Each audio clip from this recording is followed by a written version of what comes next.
You're welcome, and good afternoon. I hope everyone can benefit from my experience with the express processing. We've gone through quite a few trial and error periods of different tissue types. We found some things that work better than others. We found methods, so we've tried different methods, but we have been very successful with all tissue types, processing them with the express, with the rapid tissue processor.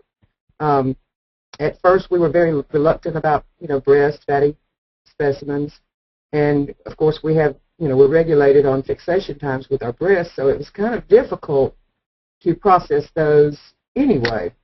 Okay, this is one of my favorite quotes, because in order to be successful in changing the whole way that you've learned from the time you started doing histotechnology, change is necessary. The people that I work with, I have some that have been very resistant, some that embraced it, but overall it has been such a success. I think that everyone is very happy with the way things have turned out in our lab. Our turnaround times are better. We have very little downtime. I mean, it's very difficult when you have large batches of specimens coming in the morning, ready for you to embed or cut, and then most of the day you're just waiting for other things to do, frozen to come in or special stains.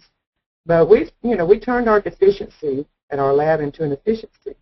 And I am here to tell you, you can teach an old dog new tricks. I was not reluctant to try it. I mean, I've always been a tweaker. I like to try new things, but this was just so foreign to me in the beginning that I just, I thought, well, I just don't know how this is going to work. But it did. And Sakura taught this old dog a new trick. Okay, our fixation, of course, is 10% buffered formalin. It is universal fixative, and it has been standardized over the years. Just about every test that we send out, every test that we do in-house, everything is required to be fixed with neutral buffered formalin, or you'll have to do a lot of validation studies. So we switched from what we used for many, many years, which was zinc formalin. We switched to 10% neutral buffered formalin for that reason, to eliminate the need to validate every new test that we send out or that we do in-house. Okay, tissue processing has always been the same. Remove the water, infiltrate with embedding media, prepare for microtomy, and then stain. Okay, our processing pretty much has been standardized with the Sakura, with rapid tissue processing. What we're doing, you're using the same process, only you're not doing it with the xylenes and the hazardous chemicals that have to be monitored and discarded. And what Sakura has done, they have standardized a method for the very first time in tissue processing. Cut it the same thickness, processed the same way every time. I mean, there's no variation in the staining process, in the processing process, and everything turns out the same on a day-to-day basis, repeatable results. Okay, conventional processing, of course, it took so much longer to do that. I mean, 8 to 12 hours. Sometimes we do biopsies in 2 to 2.5 hours. But the Express 150, we can have specimens coming off every 40 to 45 minutes all throughout the day. And the best part about that is you don't run it overnight. This processor runs during the hours that you're at work, which is a good thing. You don't have to worry about the processor breaking down in the middle of the night and then you having to redo everything when you come in, delaying patient care. It runs while you're there. If there's a problem, it will tell you what the problem is and give you enough time to fix it. So that is another plus with the Express 50. Okay, of course, conventional processing took anywhere from 8 to 15 hours, required more reagents. There were larger batches of specimens. Sometimes required 2 shifts. In our facility, we're a 550-bed facility, and it did require 2 shifts because, they were so adamant about the turnaround times. They wanted everything, the next day out. Have everything to do in the morning, and you don't have time for anything else. Everything else has to be delayed. And more often than not, and usually it was the next day sign out. All right, the conventional processing was good. There are some things we still process, conventionally. Any breasts that come in late, breast biopsies, we'll go ahead and cut them in and put them on the VIP to come off first thing in the morning. And that way they'll be allowed the minimum fixation time that's required for her too. Okay, rapid tissue processing. Okay, with the Express, we took what took 8 to 12 hours, now has become 1.5 to 2 hour processing time. There are fewer reagents required for it. Smaller batches of specimens can come off every 45 minutes. And all of this, like I said earlier, can be completed on one shift, which has worked wonderfully for us. We lost some people to retirement. Another person quit because she got tired of commuting every day for an hour, and which nobody could blame her. She was took a job 15 minutes away from her home. So it left 2 of us to do the work of what 4.5 people used to do. And if we weren't able to process with the Express, I mean, we would be working day and night split shifts, never have time for our home. It would have been a mess. We got this tissue processing system in just in the nick of time. So all of our work now can be completed on one shift. It doesn't delay other tasks. Get through with one run. Go start special stains that have been ordered, and we all have, I mean, all of our specimens now have the same day sign-out capability. Right now, we're running 70 to 80% same day, but that is not same-day sign-out. We do same-day turnaround as far as our specimens are concerned, but we can't tell the pathologist when to sign them out. But for the most part, they do very well. But our turnaround time, as far as the work completion, is 70 to 80%. Okay, this is the Express 50. It's compact in size. You see, it doesn't take up a lot of room, and this has been a lifesaver for DCH pathology. Okay, when we first entertained thoughts of rapid tissue processing, when we were looking at the Express, okay, one of the biggest fears was burned tissue. Okay, another fear was you're processing every tissue type together, something's going to be underprocessed or something's going to be overprocessed. That's what we saw often in conventional processing. We'd run different tissue types together. In order to fully process and infiltrate some of those tissue types, others would have to be overprocessed. And sometimes the ones that we tried adequately would be underprocessed, needing maybe a little bit more time. Maybe it was cut a little bit thicker than it should have been. But these were the fears that we encountered when we were entertaining thoughts of purchasing this. But what we found and what I saw, the biggest fear of all was change. And that is an obstacle in every institution you ever want to go to. I mean, that you've ever worked at or that I have ever worked at. In every walk of life, people are so resistant to change. If not for change, we'd still be processing tissue on the old Autotechnicon that would get hung up in the middle of the night, and we'd come in, dried out tissues, and do everything we could to make those tissues salvageable, those tissue sections. And it was a nightmare sometimes. Not for change, we would still be back in those days, or even worse than that, hand processing. So now that we have rapid tissue processing, it goes with the territory. Change is necessary for technology in order to improve healthcare. Okay, we found out it was impossible to burn tissue. We were having some problems early on. We've had a few trial and error sessions to go through until we perfected our processing. And so Sakura technical people were right there with us along the way. But there was an artifact that the pathologists were seeing from time to time, and they called it burned tissue. The tissue is burned. Well, it's impossible to burn the tissue. What this was a case of mistaken identity. And what we found this to be is water trapped inside the tissue. Okay, there are several things that can cause this. Okay, one thing that we did see in the gross room, going from one solution to the next, instead of draining or tapping the little basket or whatever, they were just grabbing those cassettes with their hands and just sloshing them from the formalin into the pre-processing solution. So a lot of the water was being contaminated, those solutions were being contaminated with water, therefore it carried over into the processing. So that was one thing that we had to correct. Okay, the tissue's not burned. Like I said, it was water trapped inside the tissue. All right, let's compare. And this is why it is virtually impossible to burn tissue on the Express rapid tissue processor. All right, the comparison is to an easy bake oven. I may not be right in my wattage, but I think it's 100 watts versus 60 watts in the Express. You're more prone to burn tissue in an easy bake oven that is child friendly than you are in the Express tissue processor. Okay, probable causes that we found, like I've already talked about some, probable causes of the water getting inside the tissue. All right, this biggest culprit of all is standardizing the gross dissection. We talked about the contamination going from one solution into the next. Okay, the tools that are used are precision tools. You can cut 1.5 to 2 millimeter sections every time you cut gross in. One of the problems we ran into was, okay, I'm getting comfortable here cutting these sections in. I'm really getting good at cutting, but as the blade gets duller or as you get a little bit more tired during the day, those sections might be getting a little bit thicker. So one thing that we did have to do, we did have to standardize the thickness of the sections, because if they were too thick to process, some of that water in those tissue sections has to go somewhere, and usually in the solutions, then therefore goes into other tissue and then causes this processing artifact. Okay, water in rapid tissue processing is our enemy. We need to eliminate the water, and that is the cause of that artifact. Okay, the prevention of water artifact starts with good housekeeping. Standardize the way you do things every time. If you're holding these sections in a basket, make sure they're drained well, tap them on the side of the sink or whatever before you transfer from one solution to the next.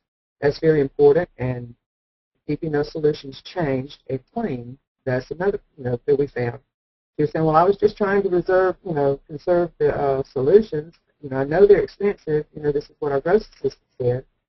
I said, do not do that. I mean, if they're dirty, change them. If the formula's dirty, change them.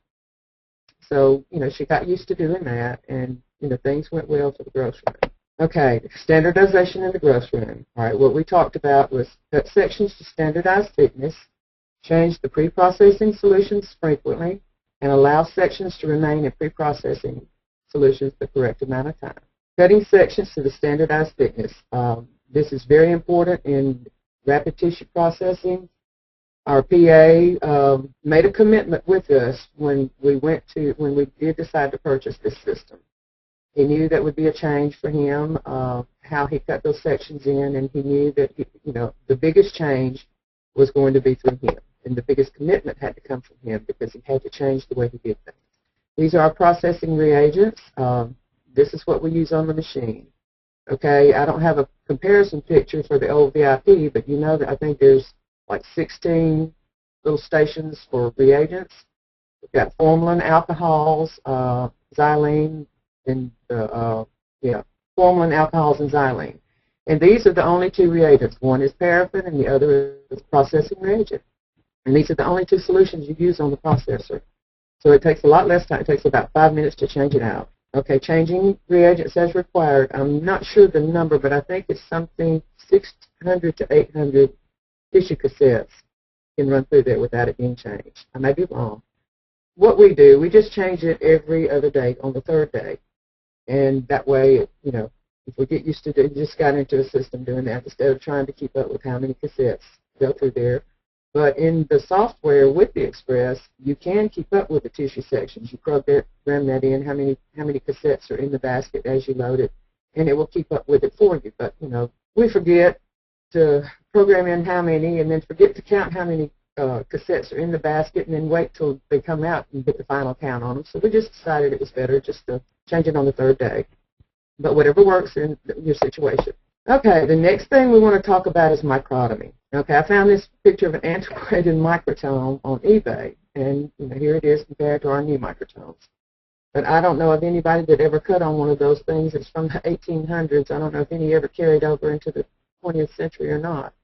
But I just thought we have come a long way. Okay, I'm going to talk a little bit about microtomy artifacts. What this tissue section looks like is maybe not processed well. It looks like, from the pathologist standpoint, it looks like it may not have processed well. Recuts were ordered on it or reprocessed, whatever the situation called for. I recut this block. Okay, this is the second block. And the second section, and then the third section. So you see, the further you go into the tissue, it is not a processing problem. It is water added to the tissue section as it's being cut on the microtome. Because I thought, well, this is puzzling, and then the deeper I got into that block, the less water I was running into. So I know that I learned many years ago sectioning your blocks, spacing them in, and then putting them in on ice and water. That helped those that were overprocessed and over-dehydrated. We had no control over processing and dehydration in conventional processing. The chemical and heat process with rapid tissue processing controls the dehydration and the infiltration. We run breast biopsies and GI biopsies on the same processing run in the same basket, and both of them process well. But what we found this was happening is sectioning these blocks, facing them in, and then putting them on ice water. Okay, just enough water has been removed from the tissue. Therefore, all you have to do is put it on your microtome and cut your sections. It is that simple because of the processing. It's so superior to conventional processing. All right, and this is the result. The one on the right is the result of sectioning blocks chilled but not faced in and put on water. Okay, most techs, just like me, learned microtomy by facing in and placing the blocks on the water. Okay, and as I said, it was necessary in most cases for conventional processing. Conventional processing more often has always processed and removed too much water. And, we had to put, little gauze. I remember putting little gauze up against those little biopsies. They would be so friable and so difficult to section. But even from the biopsies to the breast, if they're cut the right thickness, and they can be processed together. All right, difficult tissue types. Okay, most of the ones I can remember being difficult, and I really have to go back because everything cuts so well now, and I've only had this processor since October. But everything cuts so well, I have to really think back. Okay, breast, that was difficult if not processed well. Colon was difficult if not processed well. Thyroid, curettings, or bloody specimens, and then the biopsies when they were overprocessed. We really have to take special care with those. All right, the key elements here are the pre-processing techniques. This must be standardized to meet the needs of, the individual laboratory. The Sakura technical staff, when they came in to help us, they stayed right there while we did all the validation studies and everything we needed to do to get up and running. And, they were just wonderful. It was just a very, very easy transition, going from the conventional processing to this. Okay, with biopsy. Okay, they were easily over-dehydrated, difficult to section without adding moisture, and we most often saw a cracking artifact. But with rapid tissue processing, with the Sakura Express, never over-dehydrated, section was possible without adding moisture, and we get smooth sections without any cracks. The only time it ever happens, and I saw one recently, and it surprised me. I said, we haven't seen this in a while, and then it dawned on me. I said, well, I don't blame the Express because this is the only biopsy like that. The technician in endoscopy obviously put this on a gauze and forgot about it for a little while, and it over-dehydrated that way. Okay, curettings. I remember soaking curettings in ice water for 15, 20, 30 minutes. They were so difficult to section, and once you did get a section, it was difficult to keep that tissue section intact. This was the first specimen type that really caught my attention after we switched over to the Express. They were no longer dry and friable. They didn't require any rehydration. Didn't have to add any moisture. The bloody specimens, they just, sectioned just perfectly. The tissue stays on the slide, and that was I called another one of the techs. I said, have you gotten any curettings yet, or have you got anything, ECCs? And she says, no, I haven't. I said, wait till you cut that. We were just amazed because everybody dreaded cutting those things. Okay, what we do in pre-processing for the bloody curettings, we do 15 to 30 minutes in pre-processing solution. That's following the initial fixation, and then we hold it in the molecular fixative until it's processed. All right. Okay, thyroid. Okay, everybody knows how dry and glassy thyroid can be. Always required rehydration in order to section. It would shred. Everything. It was very, very difficult. You really had to work hard to get a decent section of thyroid at the microtome. Just as the biopsies and the curettings, there's very little, if any, rehydration required. Section is much easier. The shredding has disappeared, and the tissue remains intact on slide. Now, there's sometimes when we do silver stains, sometimes, tissue starts to wave and come up off the slide, but never in the H&E. Okay, and what we do with these tissue types, our pre-processing is 30 minutes in the pre-processing solution following our initial fixation, or we can go 60 minutes in pre-processing fixative. All right, a lot of times, often in where I work, often when these specimens are taken from the operating room pickup station and brought directly over here, we gross 4 times a day. So sometimes these specimens are not fully formalin fixed, but the pre-processing fixative is a formalin tight fixative mixture. And if we hold after they're cut in, if he can cut them thin enough, and they can be held for 60 minutes in the pre-processing fixative, that helps the fixation time. And then after fixation, after everything else is ready to process, they can be held in molecular fixative until processing. Okay, colon. Underlying fat was our enemy in colon. It was so difficult to fix and so difficult to process. It had to be processed a long time. It had to be fixed for a long time. Cut those things open, clean them out, and thin them out, pull them out, or stretch them out as well as you could to even get decent section. And they were still difficult to section in microtomy unless they were processed overnight. But now, with the Express, we have found we can go from the gross board after fixation. Now, following the formalin fixation, we can go from the grossing board to the embedding center in 2.5 hours. Our sectioning is much easier because fat's processed much better than with conventional processing. It's just amazing, to think, going from a gross board to the embedding center in 2.5 hours. And then cut on a microtome, say 3 to 4 hours from gross, you're signing out colon. Okay, what we do in colon is a 30 to 60 minute in pre-processing solution, and following fixation, formalin fixation, or 60 minutes in the pre-processing fixative. And then, of course, we hold everything in the molecular fixative until processed. Breast. Difficult to remove the water and infiltrate because of the fat content. Section was very difficult at the microtome because of poorly processed tissue. Most often, we'd have to run a separate processing run to process breast well without compromising other tissue. Well, with the Express rapid tissue processor, it processes fat well.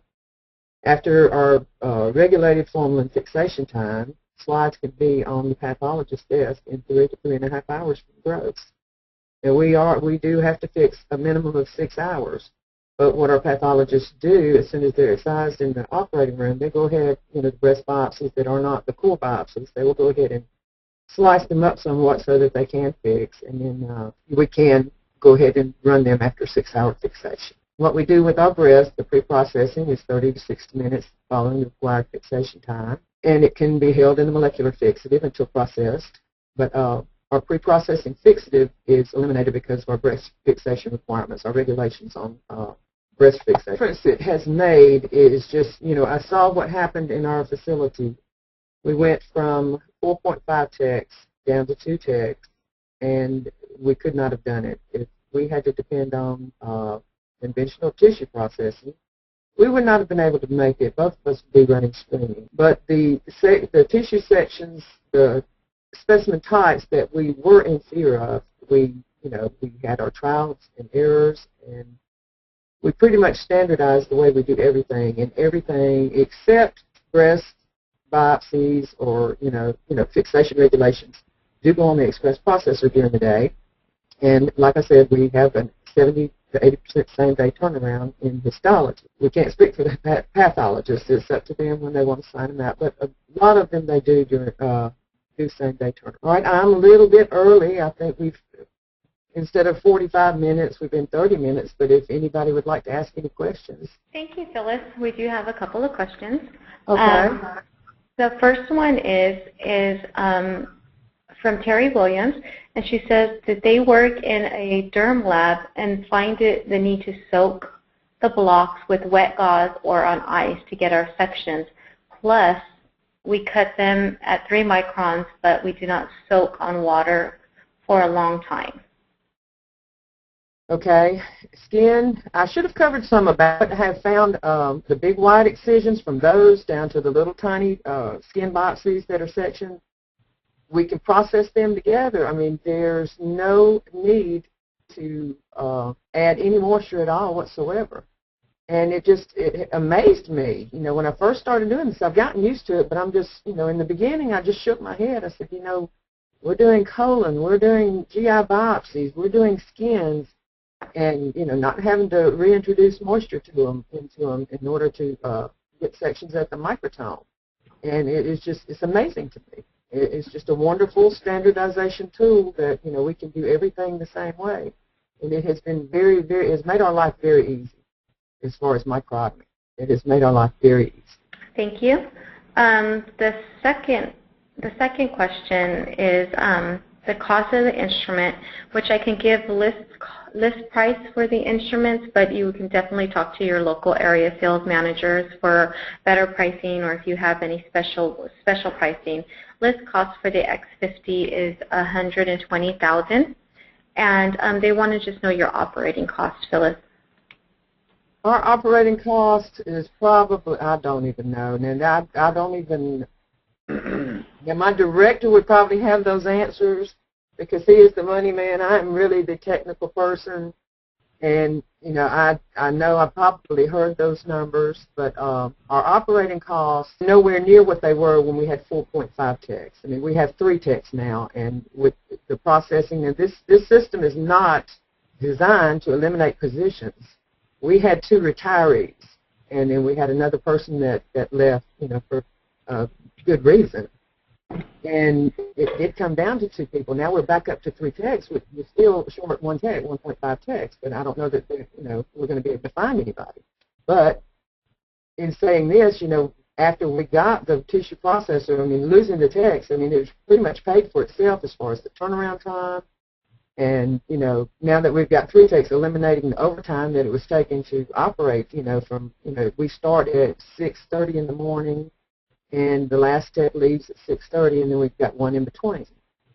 And, that's when, it takes about 12 hours a day to process all of our tissues and have them the same day. But it has paid for itself. I've only had it less than a year, but I can guarantee it has paid for itself. Thank you. The next question is, how long was the initial validation process for the tissue? You then had to validate IHC also, correct? We had to, all right, Sakura, the technical people from Sakura stayed with us 2 to 3 days. We were making little GI biopsies out of colons and, running tissues that we had already, processed, previously and doing side-by-sides. What we found, there was something about the nuclear detail in the beginning, and we tweaked that, and, other than that, there was no significant difference in, from validating from one system to the next. When we were validating the IHCs, I thought in the beginning I would probably having to decrease incubation times, but that was not the case. Everything just ran smoothly. It was very easy transition. I couldn't have asked for any easier. I was expecting to be pulling my hair out for weeks, but it took us about 2 weeks to complete the validation process. But Sakura stayed with us during the H&E process while we were validating. It took around 3 to 4 days, I think. Thank you. Next question is, what do you advise to chill the blocks for cutting? We do chill them on ice. We just do not face them in and put them back on that ice to get moisture in there. But we do chill the blocks. Now, we have 1 tech that she can cut them at room temperature and cut beautiful sections. I can't. They've got to be chilled. But I do still put them on ice. We just don't let the moisture get in there. And this is a question for the in regards to the PA. Good for the commitment. Did he or she have any adjustment issues? Absolutely. The thickness of the section is very important in this processing. And any variation of that, can cause water to go back into the process. So he knew, our PA, when we were making this decision to buy this processor, we went on site visits and we included him because we knew the biggest change was going to be him, the way he cut sections in. Everyone is taught to cut no thicker than a nickel, but does anyone really do it routinely? Often not.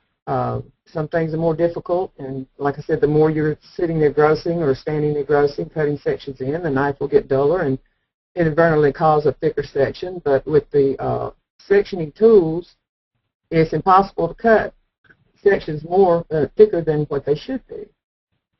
But he knew that he was going to have to make a commitment. And sometimes when he does not use the tools to cut with and thinks, okay, I'm doing good and I'm cutting them thin, and then there might be that one or two thicker sections because he just didn't get it quite right. And it might not process well, but he knew he was ready. He made this commitment with us. We knew that the biggest change and the biggest commitment would have to come from him. So we included him in the process. Thank you. Going back to microtomy, is freeze spray acceptable for chilling a block? Yes, freeze spray is fine. One of our techs uses the freeze spray when she does need the one that cuts at room temperature, but she does use the spray when she feels like the need to chill one. It's just the unfaced blocks on ice, block of ice is fine, but facing them in and leaving them on there for any period of time, putting water back in there, it causes some problems. And that eliminates a step of microtomy. We always had to do that, face them in, put them on the ice, so you're double handling them. So our microtomy has become more efficient. The way we do things is more efficient. We're eliminating a step there. And how do you dispose of your solutions? We dispose of them down the drain with water. There are no regulations as far as we know, for like the formalin. There's no formalin in these solutions. There's alcohols. We're not regulated here in Alabama to with alcohol. We can pour alcohol down the drain. So some of these solutions are, just pretty much alcohol based. But right now in Alabama, we have no regulations on them. Okay, thank you. The next question is, do you use all Sakura products for processing, including paraffin? Yes, the processing solutions, yes. Those are Sakura. They're trade secrets. I don't know what the solutions are, but I'm just amazed at the results we get with them. And if they never tell me what's in them, it's okay. But I just know that we're not regulated as far as our what we have to do to dispose of. Okay. The next question is, what is your daily workload like? Who loads the processor? Okay, our gross assistant who works with the PA, she loads the processor. We have a capacity for each run, each basket of up to 40 cassettes. But what we do, anytime 20 to 25 or 25 to 30 cassettes, that makes it a more even distribution of the workload. Say if I'm on frozens, okay, I've got to have time to do frozens, whatever, and then, I'm not going to be stuck with 40 blocks, and then the next run that comes out for the next tech is going to be 10 to 15. And what we all do with these runs, we embed them ourselves. I've got two fairly inexperienced, with not a lot of experience, that are working with me right now, and I think it's important for them, especially the biopsies, to go ahead and embed everything that they're going to cut so that they can understand that depth of that biopsy when they're doing their levels. But yes, our grossing assistant that assists the PA, she loads the processor every day. And, every time she has 20, 25 to 30. Thank you. The next question is the software user-friendly and easy to use? Absolutely. It's touch screen. You can do, like I said earlier, you can do anything. I think, is it 600 to 800 blocks that you can run without changing the solutions? Yes. Do you know, Alicia? Yes, it's up to 800 blocks. At 800 blocks. You can program, every run that you load on the machine, and it's simple. All you do is open the door. If you have a green light on the load button, you open the door, put the little basket in there, and it reads it and screens it. But the software is all a touch screen. It's a very small touch screen. It's just simple ABC. And there are a lot of things, like I said, you could set it up to do, like you tell it the number of cassettes are in each basket as you load it, and then it will keep up with the number so that it will tell you exactly when you need to change the processor. But what we don't want to do is change the processor in the middle of a workday if we hit 800. So that's why we just do every third day, and then we keep up with our numbers, and if we go more than that by the third day, then we'll change it sooner than that. But yes, it is very user-friendly, touchscreen software. So the next question is, you do not have to be a histotech to load the processor? No, you don't. We have a grossing assistant that assists the PA, and that's her job. She loads the processor. She starts it in the morning. Well, no, we have it programmed. It starts, but the solution that's loaded, the molecular fixative that is a holding solution, she puts that on in the morning. So, no, you do not have to be licensed or registered to add the tissue to the machine. Would you like to explain the two different programs, the standard program and the extended program, so that there's no variation in between the two? You have a standard program, you have an extended program, whereas a traditional processor, there's more chance of error because there's multiple programs to choose from. Right. Okay. We run the standard. When Sakura came in to help us validate and get everything going, we standardized everything to the standard processing. It's 1.5 hours, I think. But the extended process, if like late in the day, if like sometimes when we hold additional fixation, requiring additional fixation, we will go ahead and run it on the extended program, like breasts and colons sometimes when we just, we have a lot of those. But one cannot run at the same time another one is, so there really is no room for error.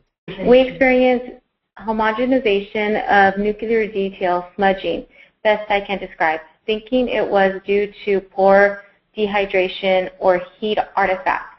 Do you ever experience this when validating to determine then how critical the soaking issue of blocks was? Because we now are thinking that we saw might have been due to the soaking of the blocks too long in the ice and not a processing issue. It could be both. I mean, we found it to be, both sides of the coin. All right, what we found. But I think in the processing, I think it's just the water carryover, the thickness of the sections has a lot to do with that. I mean, if those sections are too thick, like what we found one day, when our PA was out, pathologists cutting sections in, and which they're not used to cutting the gross. Some of the sections were thicker, and we started seeing some of this in smaller sections, some of the smudging artifact. And what we attributed that to, we just changed the processor the night before, and I said, this is not a processing issue. I kept going over and over it in mind, and I talked to the pathologist that, we sat down, we kind of brainstormed. I said, what's happening here? I said, when you've got tissue sections that are too thick, sometimes I think this is putting water back into the solution as well.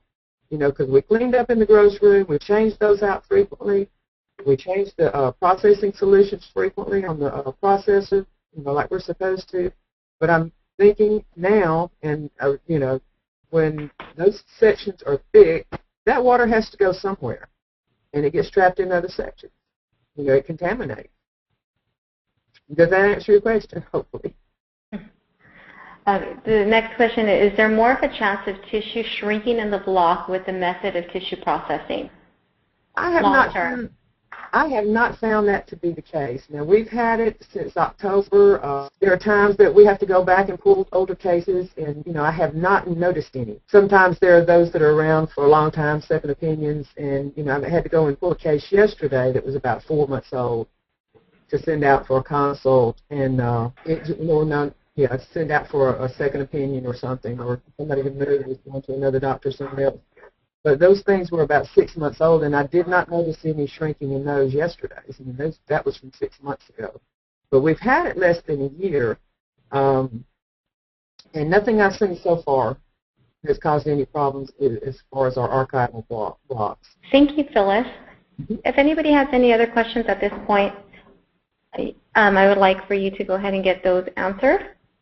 So if you could type them into the questions box, and we can ask Phyllis the question now. Once again, Phyllis. I'll talk some about the. Okay. Go ahead. Okay. Facing in of the blocks. I mean, that's something. That's one thing I'm going through with one of the techs here, because that's how she was taught to cut. Okay. One of the technical people from Sakura came and talked to her about it and explained to her also. But, she still continues to do this. I don't know. I think it's just a habit we're having a hard time breaking her. She said, I just can't cut them without doing that. I said, okay, face one in, turn it down, face the other one in, and go back and cut that one. If it takes doing that, But it's, leaving them in that water too long, and I've done recuts behind her, and I've brought this to her attention. I've showed her, time and time again, this is what you're doing. You're putting water back in. But, the processing, if there's contamination in the processing solutions and water going back into the section at the water bay, at the microtome, it's a two-sided coin. It's just, having to figure out which culprit did it on that particular day. Phyllis, the next question is, what type of paraffin do you use? Okay, the paraffin, the infiltrating paraffin is different. We use a different infiltrating paraffin. Our processing kit is what it's called, is the dehydration solution and then the infiltration solution. And they're made by Sakura. But now in our embedding paraffin, we use a different type. It's Richard Allen or something. I can't remember exactly which type it is, but they're compatible. What solution does the tissue end up in when the processor is finished? Is it paraffin? It's the paraffin. And it will stay in the paraffin and it'll alarm until somebody comes and takes it off the machine. What does the processing basket look like? Okay. What does the processing basket look like? Do we organize them after processing? What is the cassette capacity? Okay, the cassette capacity is 40 cassettes in the basket. The basket's a cylinder, open cylinder with a little top and a little connection, a little handle that you attach to it. And like I said, it's 40 cassette capacity, easy to use. It's like a cup. It's about like a 20-ounce cup standing up. We do actually have two different types. We have the random basket, which Phyllis just described, and then we also have magazines that hold a capacity of 20 cassettes each, and 2 magazines can be processed at one time. So you can get up to 40 cassettes going through the tissue processor at any given time. And that's more for an organized fashion, or it's used to be it's meant to be compatible with the AutoTC automated embedding system. I forgot about I forgot about those, and I want to get some of those. I try to embed in order. When you've got 20 to 30 cassettes, and it's not that difficult to put them in order, but it would be nice to have them in order when you're embedding them, and I forget about those things. Thank you, Alicia. No problem. Is there any other questions from the audience at this time? Well, I hope you all did enjoy these presentations. Oh, we do have one. How much fixation is done off the processor before loading on the basket? 100%. On most things. Now, there are some things we will let slide through without being fully fixed in formalin, and we will use the pre-processing fixative for those things. So, the routines, the non-diagnostic tissue types. We will cheat on those from time to time, but for the most part, everything is fixed either before it's cut in or after it's cut in formalin before it's processed. Well, once again, Phyllis, thank you for your time this morning. We truly appreciate it. The presentation was amazing. Just to let the whole audience know that I had fun. Thank you. Your CEU credits will be issued 1 to 2 weeks after today. So we have already got started on them, so you will be expecting them. And again, they will be coming from Nancy Clemming here at Sakura. Our next webinar, again, is September 16th, 10 a.m. Pacific Time, 1 p.m. Eastern Time. If you haven't already done so, please sign up on our website, sakura.com. On the lower left-hand corner, there's a place for webinars. Thank you so much for your time today. I hope you enjoyed it. Thank you, Alicia. Thank you, Ms. Phyllis.